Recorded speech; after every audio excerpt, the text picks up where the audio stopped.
ذلك أنزلناه آيات بينات وأن الله يهدي من يريد.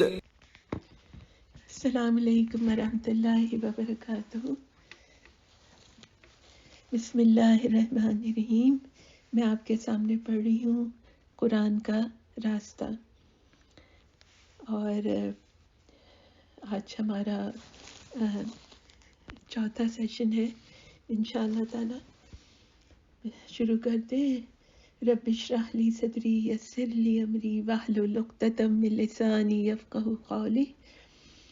ان صلاتی و نسکی و محیای و مماتی للہ رب العالمین للہ رب العالمین للہ رب العالمین۔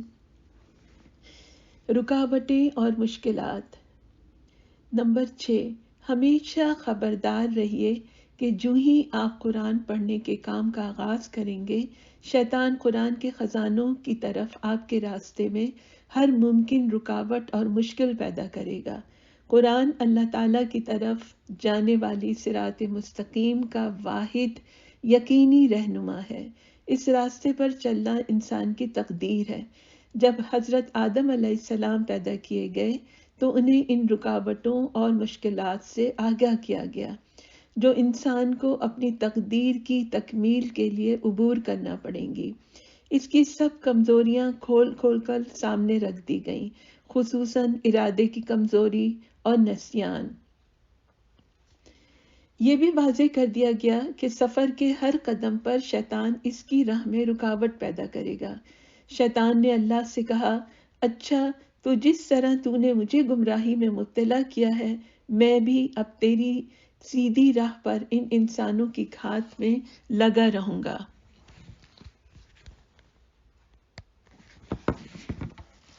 آگے اور پیچھے، دائیں اور بائیں، ہر طرف سے ان کو گھیروں گا، تو ان میں سے اکثر کو شکر گزار نہ پائے گا۔ تو ان میں سے اکثر کو شکر گزار نہ پائے گا۔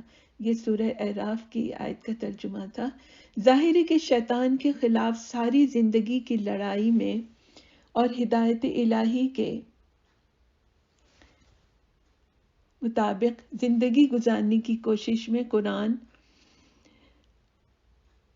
میری طرف سے ہدایت، یعنی تمہارا سب سے زیادہ طاقتور ساتھی ہے۔ اس لیے قرآن کے مطالعے کے ارادے کے پہلے قدم سے اس کے مطابق زندگی گزارنے کے آخری قدم تک شیطان آپ کے سامنے بہت سی چالیں، مکر، ہیلے، دھوکے، فریب اور رکاوٹیں لائے گا جو آپ کو عبور کرنا ہوں گی اور مسترد کرنا ہوں گی۔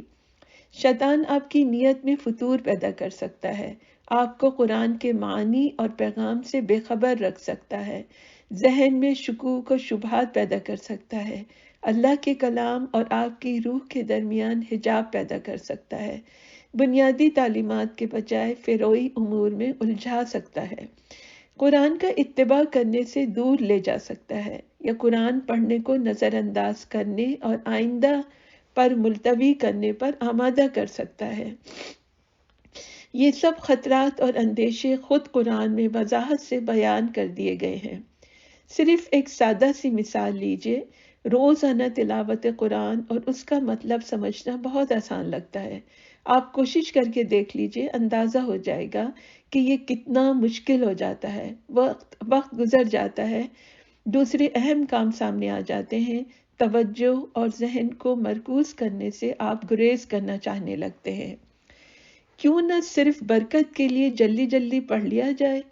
ان خطرات اور اندیشوں کے شعور کے ساتھ آپ کی زبان پر قرآنی حکم، جب تم قرآن پڑھنے لگو تو شیطان سے اللہ کی پناہ مانگو، یہ حکم اللہ تعالیٰ نے سورہ النحل میں دیا ہے، کے مطابق یہ الفاظ جاری ہوں کہ اعوذ باللہ من الشیطان الرجیم۔ اعتماد اور بھروسہ۔ نمبر 8، صرف اور صرف اللہ پہ بھروسہ رکھیے کہ وہ قرآن کے مطالعے کے بھرپور فوائد کی طرف آپ کی رہنمائی کرے گا، جس طرح یہ اللہ کی رحمت بے پایاں ہے کہ وہ قرآن کے ذریعے اپنا کلام آپ تک لایا ہے۔ اور آپ کو قرآن تک لایا ہے۔ اس طرح اس کی رحمت ہی ہے اس اہم اور نازک کام میں آپ کی مددگار ہو سکتی ہے۔ آپ کو بہت قیمتی اور معیاری اشیاء درکار ہیں، ان کو حاصل کرنا آسان نہیں ہے۔ آپ کو بے انتہا خطرات درپیش ہیں جن کو عبور کرنا مشکل ہے۔ آپ اللہ تعالیٰ کے علاوہ کس کی طرف دیکھ سکتے ہیں کہ آپ کا ہاتھ پکڑے اور آپ کے راستے پر آپ کی رہنمائی کرے؟ آپ کی خواہش اور کوشش لازمی ذرائع ہیں، لیکن اللہ کی مدد اور توفیق یقینی ضمانت ہے جن سے آپ اپنا راستہ کامیابی اور نفع کے ساتھ طے کر سکتے ہیں۔ سچے مومن کی حیثیت سے آپ کو زندگی کے ہر معاملے میں صرف اللہ پر بھروسہ رکھنا چاہیے۔ زندگی کی ہر چیز کے لیے صرف اس کی طرف رخ کرنا چاہیے۔ اور قرآن سے زیادہ اہم تر کون سی چیز ہے؟ قرآن کے لیے آپ جو کچھ کر رہے ہیں اس پر فخر کا احساس نہ کیجیے، ہمیشہ اپنی کمزوریوں اور حدود کا شعور رکھیے، ایک ایسے کام کے لیے جس کی کوئی مثل نہیں ہے۔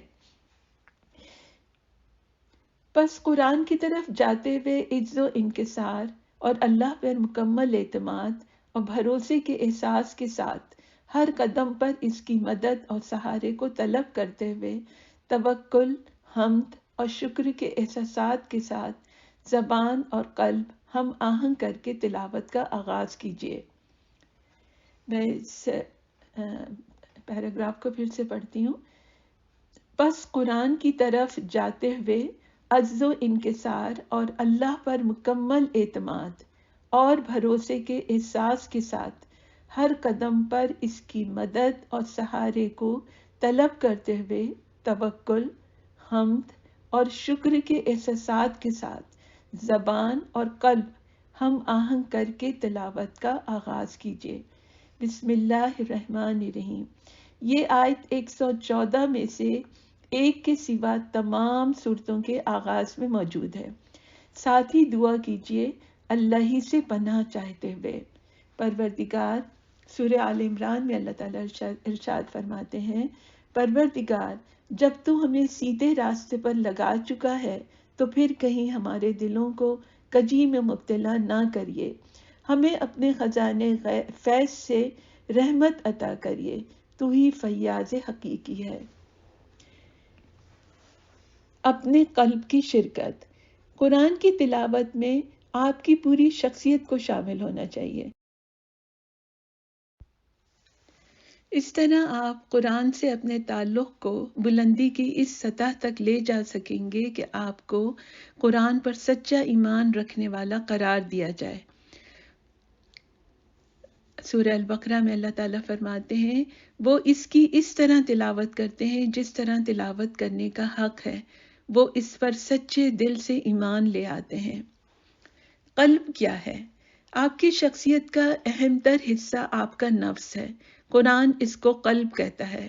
رسول اللہ صلی اللہ علیہ وسلم کا قلب مبارک وحی الہی کا پہلا مسکن تھا۔ سورہ شورى میں اللہ تعالیٰ فرماتے ہیں، یہ رب العالمین کی نازل کردہ چیز ہے، اسے لے کر تمہارے دل پر امانت دار روح اتری ہے تاکہ تم ان لوگوں میں شامل ہو جاؤ جو اللہ کی طرف سے خلق کو متنبہ کرنے والے ہیں۔ آپ کو تلاوت قرآن کی برکتیں اور مسرتیں مکمل طور پر اس وقت حاصل ہوں گی جب آپ اس کام میں اپنے قلب کو مکمل طور پر شامل کریں گے۔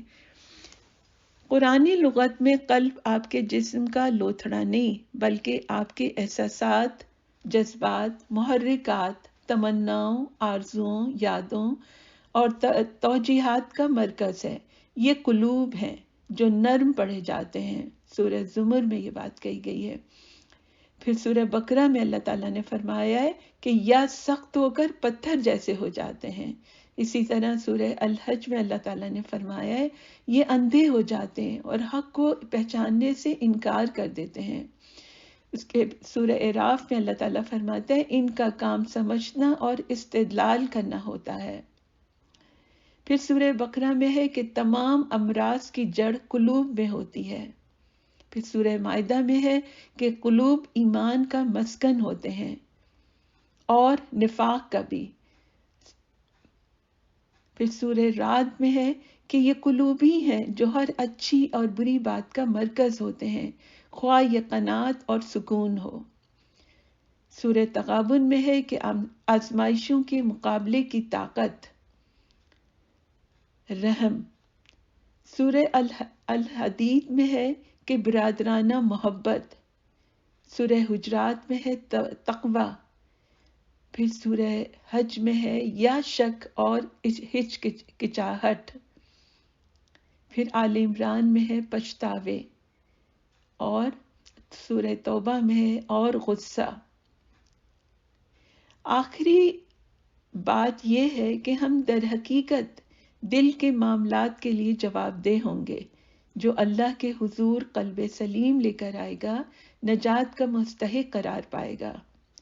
سورہ البقرہ میں ہے کہ جو بے معنی قسمیں تم بلا ارادہ کھا لیا کرتے ہو ان پر اللہ گرفت نہیں کرتا، مگر جو قسمیں تم سچے دل سے کھاتے ہو ان کی بازپرس وہ ضرور کرے گا۔